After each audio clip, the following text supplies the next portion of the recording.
এত গরম পড়ছে, কেমন আছো সবাই? নিশ্চয়ই ভালো আছো। আর এই গরমে অবশ্যই সবাই একটু ঠান্ডা জাতীয় জিনিস খাবে, তাহলে শরীর অবশ্যই সুস্থ থাকবে। আর জলটা একটু বেশি করে খাবে, ঠিক আছে?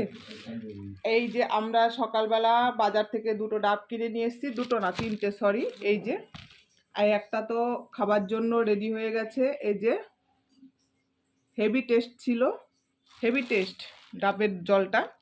আর ভেতরে হয়তো শাঁসও আছে। আমার তো খুব ভাল লাগে মিষ্টি শাঁসটা খেতে। তো আমরা, একটা মেয়ে খাবে, একটা বর খাবে, আর ভেতরের শাঁসটা আমি খাবো। আর সবাই খেয়ে নেবে, ঠিক আছে? আর সবাই অবশ্যই সুস্থ থাকবে। এই গরম কিন্তু ভীষণ ডেঞ্জারাস, প্রচুর গরম পড়ছে, ঠিক আছে? আর এই নারকেলটা কিন্তু সব কাজেই লাগে।